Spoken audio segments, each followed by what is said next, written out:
दोस्तों, क्या आपने कभी सोचा था कि 2025 ख़त्म होते होते टेक्नोलॉजी हमें वहाँ ले जाएगी जहाँ साइंस फिक्शन भी पीछे रह जाए। आज की वीडियो सिर्फ न्यूज़ नहीं है, बल्कि एक ऐसी रियलिटी चेक है जो आपके काम करने और एंटरटेनमेंट के तरीके को हमेशा के लिए बदल देगी। आज हम बात करेंगे स्ट्रीमिंग की दुनिया की सबसे बड़ी जंग की, उस इंटरनेट की जो हैक नहीं हो सकेगा, और उस एआई की जो अब सिर्फ बातें नहीं करता बल्कि फ़ैसले भी खुद से लेता है। चलिए शुरू करते हैं।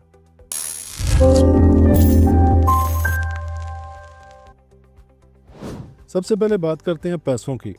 एंटरटेनमेंट की दुनिया में इस वक्त की सिविल वॉर छिड़ी हुई है। वार्नर ब्रोस, डिस्कवरी, वही जो HBO, DC और हैरी पॉटर्स के मालिक हैं, उन्हें खरीदने के लिए लाइन लगी हुई है। पैरामाउंट ने एक हॉस्टाइल टेक ओवर बिड दी है, पूरे $108 बिलियन की। लेकिन ट्विस्ट ये है कि WBD का बोर्ड कहता है नहीं, हमें नेटफ्लिक्स के साथ जाना है। हालांकि नेटफ्लिक्स का ऑफर सिर्फ $82 बिलियन है, जो कि ज़ाहिरी बात है कम है। लेकिन क्यों? इसकी वजह क्या है? इसकी वजह है स्टेबिलिटी।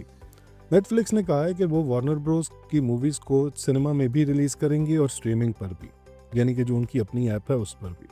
अगर ये डील हो जाती है तो नेटफ्लिक्स सिर्फ एक ऐप नहीं रहेगा, बल्कि हॉलीवुड का सबसे बड़ा स्टूडियो बन जाएगा।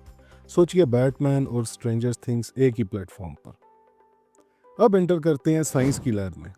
18 दिसंबर 2025 को साइंटिस्ट ने एक ऐसी चीज़ कंफर्म की है जिसे पहले इम्पॉसिबल समझा जाता था, earth to space quantum link.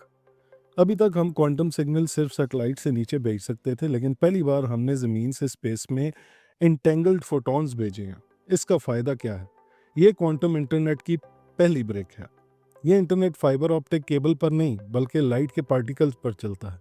अगर कोई हैकर इसे बीच में से इंटरसेप्ट करने की कोशिश करता है तो क्वांटम फिजिक्स के लॉग्स की वजह से डेटा खुद ब खुद चेंज या डिस्ट्रॉय हो जाएगा।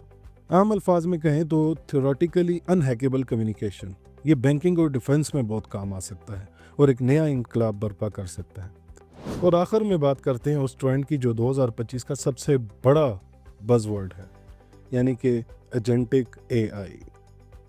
अब तक हम AI से कहते थे हमारे लिए ईमेल लिखो या हमारा कोई छोटा मोटा काम कर दो, लेकिन एजेंटिक AI को हम कहेंगे मुझे दुबई का ट्रिप प्लान करके दो।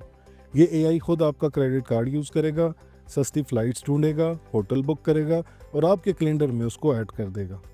इसे किसी ह्यूमन प्रॉम्प्ट की बार बार ज़रूरत नहीं पड़ेगी। गार्टनर की रिपोर्ट कहती है कि 2028 तक कंपनीज के 15% रोज़मर्रा के फैसले यही AI एजेंट्स करेंगे। ये सिर्फ असिस्टेंट्स नहीं हैं, ये ऑटोनॉमस वर्कर्स हैं। क्या आप तैयार हैं एक ऐसी दुनिया के लिए जहां आपका मैनेजर एक AI हो सकता है या आपका बॉस AI हो सकता है?